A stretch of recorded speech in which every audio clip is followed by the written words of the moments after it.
మాఘపురాణం 29వ అధ్యాయం. దిలీప మహారాజా, మాఘమాస వ్రత మహాత్యాన్ని చెప్పే కథ ఇంకొకటి చెబుతాను విను అంటూ చెప్పడం మొదలుపెట్టాడు వశిష్ఠుడు. పూర్వకాలంలో కుస్సుడు అనే బ్రాహ్మణుడు వర్ధముని కుమార్తెను వివాహం చేసుకున్నాడు. అతని కొడుకే కౌత్సుడు. బాలుడు చాలా మంచి లక్షణాలు గలవాడు, బుద్ధిమంతుడు. గురుకులానికి వెళ్ళి సకల శాస్త్రాలు చదివాడు, మహాపండితుడు అయినాడు. విద్యాభ్యాసం పూర్తయిన తరువాత దేశాటన చేయడం సంప్రదాయం కాబట్టి తల్లిదండ్రుల అనుమతితో దేశాటన చేయడానికి బయలుదేరాడు. వెడుతూ త్రోవలో కావేరీ నది వచ్చింది. అప్పుడు మాఘమాసం వచ్చింది. ఈ నెల రోజులు కావేరీ నదిలో స్నానం చేస్తూ తీరాన ఉన్న రంగనాథుణ్ణి ఆరాధించాలి అనుకున్నాడు. అలానే చేస్తూ దగ్గరలో ఉన్న అరణ్యంలో ఒక చెట్టు కింద తపస్సు చేసుకుంటున్నాడు. ఆ ప్రాంతంలో పెద్ద పెద్ద కొమ్ములున్న దుప్పులు ఎక్కువగా తిరుగుతుండేవి. అవి పోతున్నప్పుడు వాటి కొమ్ములు కౌసుడికి తగులుతూ ఉండేవి. అయినా చలనం ఉండేది కాదు. అందుకే అక్కడి వారంతా కౌసుడిని మృగశృంగుడు అని పిలిచేవాళ్ళు. మాఘమాసం పూర్తిగా వస్తున్న తరుణంలో అతడు తపస్సు చేస్తుండగా ఒక రోజున శ్రీమన్నారాయణుడు సాక్షాత్కరించి, వత్స, నువ్వు ప్రతిరోజు కావేరీ నదిలో స్నానం చేస్తూ నన్ను అర్చిస్తున్నావు, తపస్సు చేస్తున్నావు. నీ అకుంఠితమైన దీక్షకు మెచ్చాను. నీకు ఏం వరం కావాలో కోరుకో అన్నాడు. దానికి కౌత్సుడు, ప్రభు, నీ దర్శన భాగ్యం వల్ల నా జన్మ ధన్యమైంది. నేను తరించాను. ఇంకా నాకు కావలసింది ఏమున్నది? నేను తలిచిన వెంటనే నువ్వు నాకు ప్రత్యక్షం కావాలి. ఇదే నా కోరిక అన్నాడు. అలాగే అన్నాడు భక్తవత్సలుడైన నారాయణుడు. దేశాటన పూర్తి చేసి ఇంటికి తిరిగి వచ్చాడు కౌత్సుడు. కుమారుడు క్షేమంగా ఇల్లు చేరినందుకు తల్లిదండ్రులు ఎంతగానో ఆనందించారు. యోగ్యురాలైన కన్యను ఒకదాన్ని చూసి వివాహం చెయ్యాలని తలచి ఆ విషయం కుమారుడికి చెప్పారు. సరే అన్నాడు కౌత్సుడు. ప్రక్కనే ఉన్న గ్రామంలోని ఉత్తముడైన బ్రాహ్మణుడు సదాశివ శర్మ కుమార్తె సుశీల. పేరుకు తగ్గట్లుగానే మంచి గుణవతి, రూపవతి కూడా, ఉత్తమురాలు. కౌత్సుడికి వివాహం చేస్తాను అన్నాడు. కౌత్సుడు తల్లిదండ్రులని సంప్రదించాడు. కౌత్సుడు కూడా పిల్లను వివాహం చేసుకోవడానికి అంగీకరించాడు. ఒకరోజు సుశీల చెలికత్తెలతో కలిసి నదిలో స్నానం చేయడానికి వెళ్ళింది. స్నానం చేసి బయటకు వస్తున్న సమయంలో అడవి ఏనుగు ఒకటి పరిగెత్తుకుంటూ అటుగా వచ్చి వీరి వెంటబడింది. భయంతో తలో దిక్కు పరిగెత్తారు.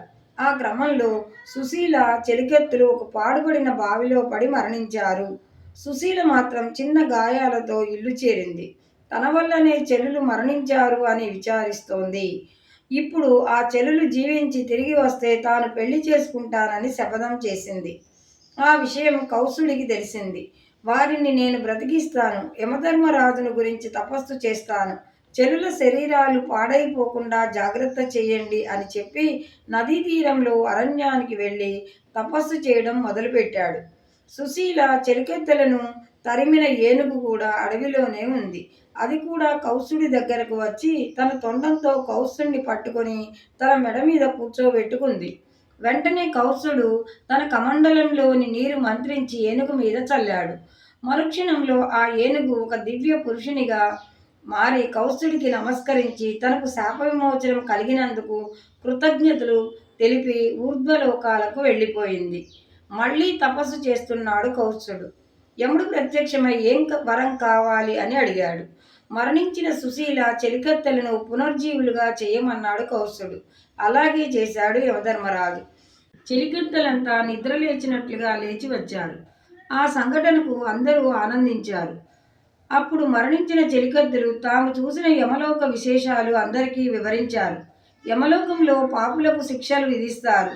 ఘోరమైన పాపాలు చేసిన వారికి శిక్షలు కూడా ఘోరంగానే ఉంటాయి. వారిని ఎర్రగా కాల్చి ఇనుప స్తంభాలకు కట్టేస్తారు. సలసలా కాగుతున్న రంపాలతో నిలువునా కోస్తారు, పాములతో కరిపిస్తారు అంటూ నరలోక శిక్షలు వివరించారు. అది విని వారంతా చాలా భయపడ్డారు. అప్పుడు సుశీల, మాఘమాస వ్రతం చేసిన వారికి నరక భయం ఉండదు, కాబట్టి మీరంతా ఆ వ్రతం చెయ్యండి అని చెప్పి దగ్గర ఉండి అందరితోనూ ఆ వ్రతం చేయించింది. ఆమె పరోపకారతకు మెచ్చుకున్నాడు కౌత్సుడు. ఆమెను వివాహం చేసుకున్నాడు. గృహస్థు ధర్మాలు నిర్వర్తిస్తున్నాడు. ఈ దంపతులకు ఒక కుమారుడు కలిగాడు. వారికి మృకుందుడు అని నామకరణం చేశారు. బాలుడు దినదిన ప్రవర్ధమానమవుతున్నాడు. పిల్లవాడికి ఉపనయనం చేసి విద్యాభ్యాసానికి పంపారు. బాలుడు తెలివి కలవాడు, అన్ని విద్యలు నేర్చుకున్నాడు, మంచి పండితుడైనాడు. యుక్త వయసు వచ్చింది. ఒక మంచి పిల్లని చూసి పెళ్లి చేశారు తల్లిదండ్రులు. కాలం గడుస్తోంది. మృకందుడి వివాహం అయి చాలా సంవత్సరాలవుతోంది. సంతానం లేదు. కాశీ వెళ్ళి గంగలో స్నానం చేసి విశ్వేశ్వరుని దర్శించుకున్నారు మృకండ దంపతులు. ఎంతో భక్తి ప్రపత్తులతో స్వామిని అభిషేకించారు, అర్చించారు. అంతేకాదు, ఆ క్షేత్రంలో తన పేరుతో మృకండనాథ లింగము అను ఒక లింగాన్ని ప్రతిష్ఠించాడు. ఏం చేసినా సంతానం మాత్రం కలగలేదు. ఇంకా లాభం లేదని నిర్ణయించుకొని కాశీలోనే ఉండి ఈశ్వరుణ్ణి గురించి తపస్సు ఆరంభించాడు. ఈశ్వరుడు సాక్షాత్కరించాడు. ఏ వరం కావాలో కోరుకో అన్నాడు. స్వామి, నాకు సంతానం లేదు, దయవుంచి నాకు పుత్రభిక్ష పెట్టు అన్నాడు మృకండు. దానికి శివుడు, ఓ మహర్షి, తప్పకుండా నీకు సంతానం కలుగుతుంది. అయితే వైదవ్యంతో చిరకాలం జీవించే కుమార్తె కావాలా, అల్పాయుష్కుడైన కొడుకు కావాలా, ఏం కావాలో చెప్పు అన్నాడు. వైదవ్యంతో అలమటించే కుమార్తె కన్నా అల్పాయుష్కుడైన కుమారుడే మేలు అన్నాడు మృకండు. తదాస్తు అన్నాడు ఈశ్వరుడు. మృకండుని భార్య మరుద్వతి ఈశ్వరుని దయ వల్ల గర్భవతి అయింది. పండంటి కుమారుణ్ణి కన్నది. పిల్లవాడికి మార్కండేయుడు అని నామకరణం చేశారు మృకండు. మునీశ్వర్లు, ఋషీశ్వర్లు అందరూ దీర్ఘాయురస్తు అని పిల్లవాడిని దీవించారు. 29వ అధ్యాయం సమాప్తం.